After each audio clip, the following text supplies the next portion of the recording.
Hello guys, क्या आपको पता है दुनिया की सबसे बेहतरीन स्पीच कौन सी है?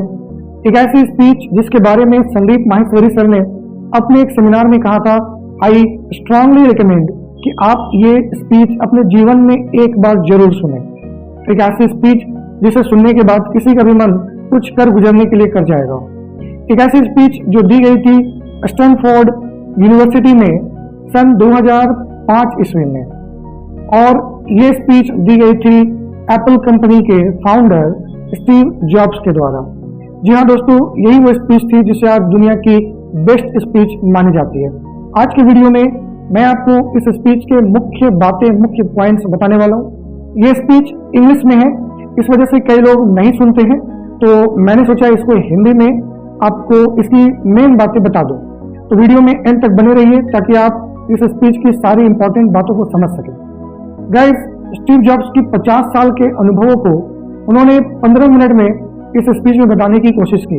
हालांकि कोई भी अपने इतने लंबे अनुभव को इतने कम समय में नहीं बता सकता, लेकिन इन्होंने प्रयास किया और बहुत अच्छा प्रयास किया। इन्होंने अपने जीवन की मुख्य 3 घटनाओं की बात की इस स्पीच में, जिसमें से पहली घटना थी कि इन्होंने कॉलेज ड्रॉप आउट क्यों किया, यानी कॉलेज जाना क्यों बंद कर दिया। इनकी दूसरी घटना थी कि इन्हें एप्पल कंपनी से, जो कि इनकी खुद की कंपनी थी, वहां से क्यों निकाला गया या कैसे निकाला गया। और इन्होंने अपने जीवन की एक तीसरी महत्वपूर्ण घटना की भी बात की, जिसमें इन्होंने बताया कि इन्हें एक कैंसर हो गया था, बहुत ही दुर्लभ कैंसर था, और कैसे ये मौत के मुंह से बच निकले।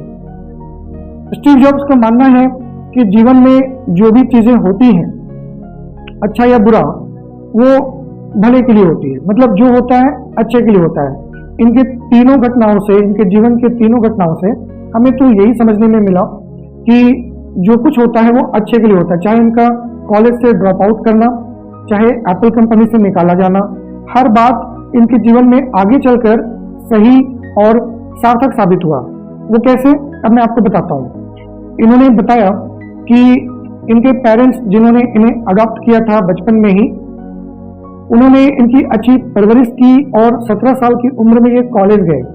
जब ये कॉलेज गए तो इन्हें कॉलेज में जो हो रही थी पढ़ाई वो ज्यादा समझ में नहीं आई। उन्हें लगा कि ये सारी चीजें पढ़ना किसी काम का नहीं है। जैसे आज बोलते हैं ना कि स्कूल में हमने साइन थीटा कॉस थीटा पढ़ा, तो प्रैक्टिकल लाइफ में कहाँ यूज होता है, क्या पढ़े थे और क्या यूज कर रहे हैं। तो उसी तरह इनको भी लग रहा था कि कॉलेज में जो पढ़ाई हो रही है वो इनके काम की नहीं है, तो इन्होंने कॉलेज को ड्रॉप कर दिया था। ड्रॉप करने के बाद कॉलेज आते जाते रहे, और बाद में इन्होंने कैलीग्राफी का एक क्लास अटेंड करना शुरू किया जो उसी कॉलेज में हुआ करता था। कैलीग्राफी का ये बेस्ट कॉलेज था इनके देश में। तो कैलीग्राफी इन्होंने सीखी, और उसी कैलीग्राफी का इस्तेमाल इन्होंने अपने पहले कंप्यूटर जो इन्होंने बनाया था, मैकिंटॉश, मैकबुक जिसको आज हम कहते हैं, उसमें इन्होंने कैलीग्राफी को इंस्टॉल किया। आपने अगर कंप्यूटर यूज किया है और टाइपिंग करते हैं तो कुछ फॉन्ट्स जो आप देखते हैं, सैंस वगैरह, ये इनकी ही कैलीग्राफी से क्रिएट की गई है। ठीक है, तो इनका ड्रॉप आउट करना और बाद में जो इन्होंने 10 साल बाद कंप्यूटर बनाया, उस कंप्यूटर में इसी कैलीग्राफी के चीजों का इस्तेमाल करना, ये साबित करता है इनकी जिंदगी में कि इनका वो डिसीजन जो था कॉलेज को ड्रॉप आउट करने का, ये सही था। इसके बाद इनकी कंपनी से इनको निकाल दिया गया था। निकाला क्यों गया था? जब इनकी कंपनी ग्रो कर चुकी थी तो इन्होंने एक बहुत ही बुद्धिमान व्यक्ति को अपने साथ रखा कि दोनों मिलकर कंपनी को और आगे तक ले जाएंगे। लेकिन चूंकि वो व्यक्ति कुछ ज्यादा ही बुद्धिमान था और महत्वाकांक्षी भी था, तो स्टीव जॉब्स और उस व्यक्ति के बीच अक्सर कंपनी को लेकर विवाद रहता था, और यही विवाद जो है बोर्ड ऑफ डायरेक्टर्स तक भी पहुंचा। तो बोर्ड ऑफ डायरेक्टर्स ने उस बुद्धिमान व्यक्ति का साथ दिया और इनको इनकी ही कंपनी से आउट कर दिया। जब ये कंपनी से आउट हुए, जॉबलेस हो गए थे एक तरह से, इन्हें महीनों तक कुछ समझ में नहीं आ रहा था कि ये क्या करे, कहाँ जाए। फिर जब ये पूरी तरह से खाली हो गए, खाली इन द सेंस कि अब इनके पास कोई प्रेशर नहीं था और ना ही पॉपुलैरिटी वाला कोई मामला था, मतलब ये बिल्कुल बिगिनर की तरह काम करना इन्होंने शुरू कर दिया, और इसी में इन्होंने बनाया नेक्स्ट कंपनी और बाद में पिक्सर। तो ये जो एप्पल से निकाले जाने की घटना थी, अगर इसको देखा जाए, इन्होंने बाद में जोड़ा इस कड़ी को, इस घटना को, कि ना तो मैं एप्पल से निकाला जाता, ना ही नेक्स्ट और पिक्सर जैसी कंपनी को मैं खड़ा कर पाता। तो एप्पल से निकाला जाना भी कहीं ना कहीं इनके लाइफ में एक अच्छी घटना थी। हालांकि जब किसी के साथ बुरा होता है तो उसे लगता है कि उसके साथ ऐसा क्यों हुआ, वो दुनिया में अकेला ऐसा इंसान है जिसके साथ इतना बुरा हो सकता है। और अगर वो कमजोर इंसान है तो शायद वो कोई गलत डिसीजन भी ले सकता है। लेकिन अगर वो स्टीव जॉब्स की तरह स्ट्रगल करने वाला, अपने काम से प्यार करने वाला बंदा है, तो वो कहीं से भी किसी भी स्थिति में जीरो से शुरुआत कर सकता है। तो इन्होंने अपने जीवन की घटनाओं को जोड़ा, इनको उन्होंने कहा कनेक्टिंग डॉट्स, यानी डॉट्स को जब जोड़ा इन्होंने तो देखा कि उनके पास्ट में जो भी अप्रिय घटनाएं हुई, ये सब कहीं ना कहीं 10 साल 15 साल बाद भविष्य में जो इन्होंने काम किया उसमें ये घटनाएं सही साबित हुई। ठीक है, फिर इन्होंने अपनी एक बीमारी का जिक्र किया जो कि बहुत ही खतरनाक बीमारी थी, लेकिन मौत उस वक्त नहीं होगी इनकी, इस वजह से उस कैंसर से भी ये बच निकले।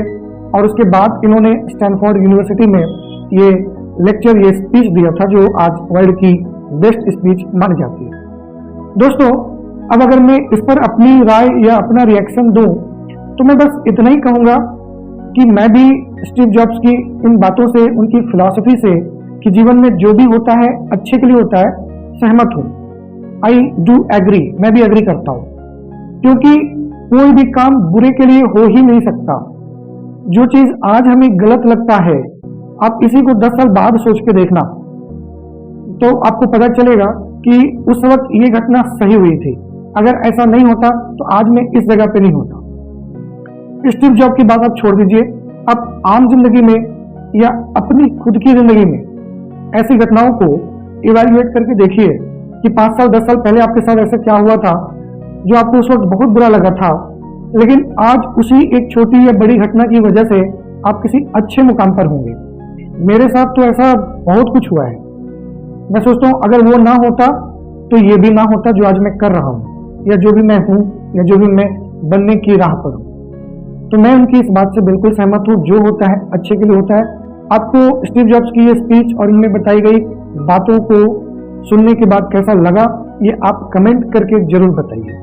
और ऐसे ही इंफॉर्मेटिव वीडियोस के लिए आप चाहें तो मेरे चैनल को सब्सक्राइब कर सकते हैं और मुझे फेसबुक और इंस्टाग्राम पे फॉलो भी कर सकते हैं।